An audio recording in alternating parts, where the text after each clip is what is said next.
Nous participons donc à cette manifestation qui a été initiée par Infirmières en Mouvement avec pour terme l'insuffisance rénale, ce qui va bien tout à fait dans les missions sociales de la Fédé qui sont informées pour prévenir des maladies cardiovasculaires. Et donc la population doit s'informer dans ce type de manifestation sur les facteurs de risque qui peuvent amener à ce type de complications cardiovasculaires. Parce que dans les complications cardiovasculaires, certes, on connaît les AVC, on connaît les infarctus, on connaît les insuffisances cardiaques, mais il y a aussi l'insuffisance rénale qui mène à la dialyse. Et on sait que dans l'insuffisance rénale chronique et dialyse, c'est à peu près 1000 personnes sur 400 000 habitants. Donc c'est quand même une grosse complication. Mais venir s'informer sur les facteurs de risque qui mènent à l'insuffisance rénale chronique et à d'autres maladies cardiovasculaires, en sachant qu'en Guadeloupe, on a 4 Guadeloupéens sur 10 qui sont hyper tendus, on a plus d'un Guadeloupéen sur 10 qui est hyper tendu, presque un Guadeloupéen sur 4 qui est obèse, sans compter la sédentarité. Donc on invite les populations à venir s'informer sur ces différents facteurs cardiovasculaires et à se faire dépister éventuellement pour essayer de réduire ces maladies cardiovasculaires qui sont la première cause de mortalité en Guadeloupe. Tout à fait, parce que, comme on le dit souvent, nous, diabétologues, endocrinologues, le malade, il doit être acteur de sa santé. Donc, il doit s'intéresser à sa santé, il doit avoir des questions sur ses médicaments, l'état de son diabète, l'hémoglobine glyquée qui permet d'avoir un équilibre du diabète. Et lors de manifestations comme ça, on prend le temps, bénévolement, de s'asseoir et de leur expliquer en amont qu'est-ce que c'est le diabète, qu'est-ce qu'il faut manger, quelles sont les complications. Donc, cette proximité avec les personnes qui n'ont pas forcément de diabète, ça peut être aussi des personnes avant que le diabète apparaisse, ça nous permet de mobiliser la population pour qu'elle soit plus active en fait dans la prise en charge de sa santé et rester en bonne santé, parce qu'il n'y a que comme ça qu'on évite d'être débordé aussi à l'hôpital, dans les cabinets, en restant en bonne santé et donc en prenant soin de soi d'abord nous-mêmes. Alors que l'insuffisance rénale, c'est quand le rein ne fonctionne pas bien, et parmi les causes d'insuffisance rénale, il y a 2 maladies qui sont très importantes en Guadeloupe et dont on parle beaucoup mais peut-être pas suffisamment, c'est l'hypertension artérielle et surtout le diabète, puisqu'à presque 10% de la population en Guadeloupe a du diabète. Et le diabète, quand il n'est pas bien équilibré, quand on ne s'en occupe pas, parmi les complications du diabète, il peut y avoir une atteinte des reins. Les reins, ce sont les organes qui filtrent l'urine et qui nous permettent d'éliminer les déchets. Donc lorsque le rein ne fonctionne plus, on a une insuffisance rénale. Et le diabète est une des causes qui entraîne l'insuffisance rénale. Donc on sait dépister l'insuffisance rénale, en fait, on sait dépister, c'est-à-dire savoir quand le rein est atteint. C'est une prise de sang et aussi un contrôle dans les urines de l'albumine. Et donc ça, vous le faites avec le médecin traitant. Et surtout, il faut absolument vérifier que votre diabète est équilibré et que les médicaments, surtout, sont adaptés à la fonction rénale. Parce que quand le rein ne fonctionne pas bien, il y a beaucoup de médicaments qu'il ne faut plus continuer, qu'il faut arrêter. Et dans certains cas, on est amené à mettre de l'insuline pour mieux équilibrer le diabète et éviter que l'insuffisance rénale s'aggrave. On a plus d'une centaine de personnes qui sont déjà passées pour dépister le diabète. Ils posent énormément de questions sur l'alimentation. Beaucoup sont inquiets parce que dans la famille, il y a déjà des personnes qui ont du diabète.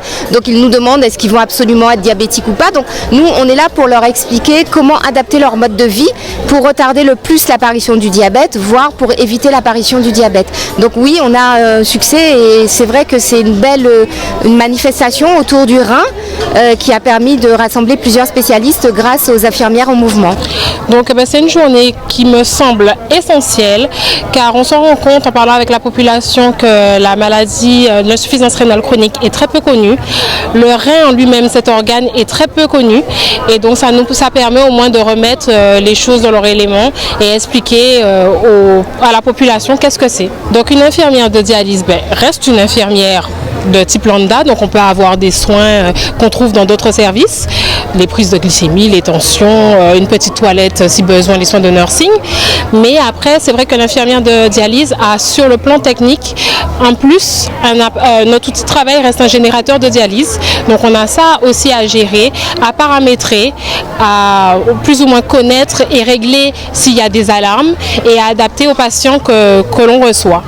Ensuite, il va y avoir aussi une partie éducation thérapeutique avec le patient. Donc il faut savoir que l'insuffisance rénale chronique, les deux premiers facteurs, c'est l'hypertension et le diabète. Donc déjà, on va faire de la prévention sur ça, voir si les traitements sont correctement suivis. Et ensuite, on va travailler autour de ça, du poids, de l'alimentation. Et ensuite, on va pouvoir paramétrer notre générateur et faire ce qu'on appelle les séances de dialyse sur 4 heures. La population vient savoir comment on arrive à détecter sur le bilan biologique l'état des reins par rapport à la clairance rénale. Sur le bilan, il y a un tableau, donc on les a montrés à peu près en fonction des résultats. À quel stade l'insuffisance rénale peut être? Elle peut être au stade 1, 2, 3, 4 ou 5 en fonction des résultats. Ils nous ont posé des questions aussi par rapport à quelle quantité d'eau qu'il faut boire, par rapport aux déchets, de quelle manière on commence à rentrer en dialyse, comment se passe une séance de dialyse normale. Et voilà. Oui, pour moi, les journées de sensibilisation comme ça pour la prévention rénale, c'est très important parce que vis-à-vis de notre culture, par rapport à avant, la dialyse a été très mal vue. Les personnes âgées refusent généralement de faire de la dialyse parce qu'ils ont peur, ils ne connaissent pas en fait comment ça se passe. Et nous les jeunes, c'est bien de participer et de parler à la population, de démocratiser en fait la dialyse parce que ça aide et ça permet de sauver beaucoup de vies. Alors nous sommes particulièrement satisfaits de cette journée de mobilisation. Le public a été nombreux et puis surtout très communicatif. J'ai vu des patients venir avec leur bilan sanguin. Ils ont verbalisé leurs craintes, ils ont posé des questions, ils sont vraiment allés à la recherche de l'information et chose très importante, ils ont réussi à faire des liens entre le diabète et l'insuffisance rénale, l'hypertension artérielle et l'insuffisance rénale. Et ils ont aussi posé beaucoup de questions sur la dialyse, qui pour beaucoup, ils découvraient un univers, on va dire, un peu pas caché, mais obscur, où il y avait pas mal de préjugés, pas mal de croyances. Et là, ce matin, ils ont vraiment été à l'information, chercher l'information et bilan très satisfait.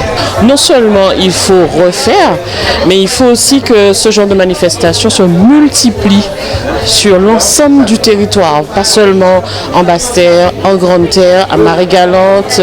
Nos amis Saint-Ouen aussi doivent être informés, les Désiradiens, enfin vraiment toute la population guadeloupéenne, parce que malheureusement nous sommes concernés par le diabète, concernés par l'hypertension, et même si on parle de ces deux maladies-là en priorité, mais il faut savoir qu'il y a d'autres maladies comme le lupus, comme la polyarthrite rhumatoïde, comme la polykystose, des gens qui ont l'habitude de faire pas mal de kystes au niveau des reins, même si c'est soigné, il faut toujours se surveiller et adopter une certaine alimentation pour pouvoir éviter ce genre une dégradation donc de la fonction rénale.